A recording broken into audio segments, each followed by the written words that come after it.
De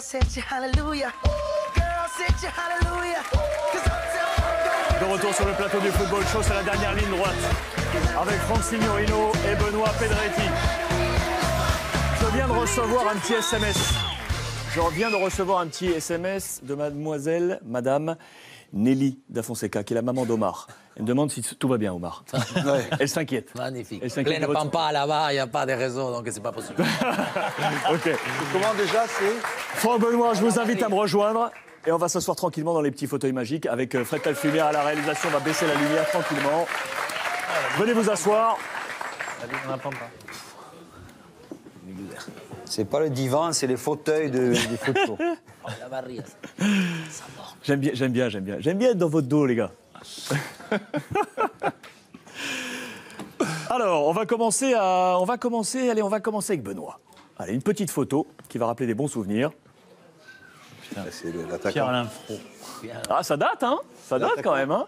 C'était quoi, 2000 2000. Et on va écouter Pierre-Alain Fro. Allez, c'est parti. Salut Ben, j'espère que tout va bien. Écoute, je viens vers toi pour te poser une question. Parce que depuis que j'ai arrêté, on n'arrête pas de me parler de la relation qu'on avait sur le terrain l'un avec l'autre, de comment on pouvait se trouver les yeux fermés sur le terrain. Alors on me pose toujours cette question-là. Qu'est-ce que vous faisiez pour que ça marche comme ça, pour que personne n'arrive à lire votre jeu à tous les deux? Et je sais jamais trop quoi répondre, donc peut-être que toi, t'as la réponse. Alors, Ben, qu'est-ce que vous faisiez avec des années folles, hein? On se rappelle tous de cette épopée sochalienne.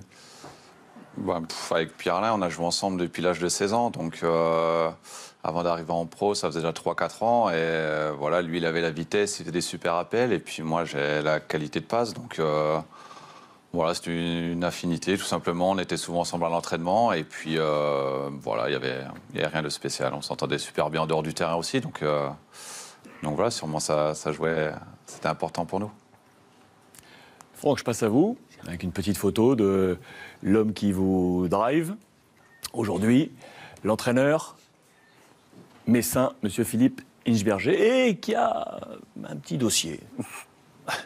Oh, il est très très sympa avec ses coéquipiers. Par contre, il y a juste un problème, c'est ses fringues, quoi. Voilà, faut bien le dire. C'est la nouvelle mode vintage. Je sais pas comment on peut définir ça, mais parfois c'est complètement ahurissant. Hein. Enfin, c'est que mon avis. Hein. Fashion victime? Complètement, avec des trucs, je sais pas d'où il sort. Il les a achetés où? Il doit faire des vides-greniers, c'est pas possible.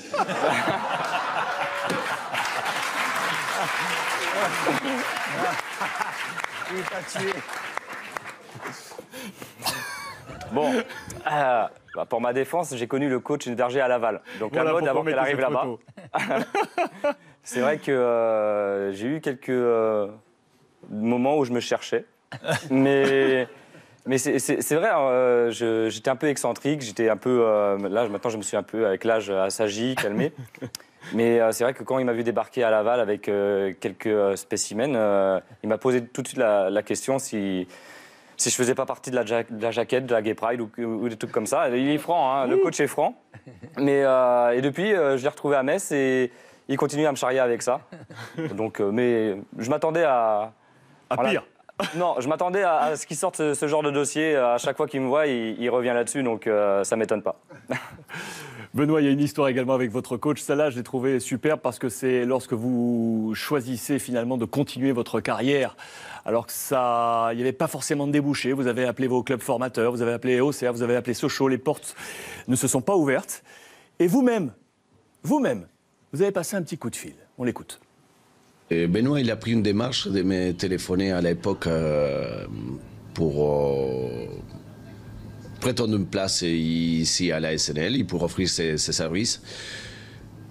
On ne saurait jamais si lui savait que moi je gardais dans un petit coin de ma tête le fait que j'aimerais bien les prendre. On attendait bien que notre recrutement aussi se fasse en fonction de ce type de joueurs, surtout pour l'âge qu'il avait à l'époque, Benoît.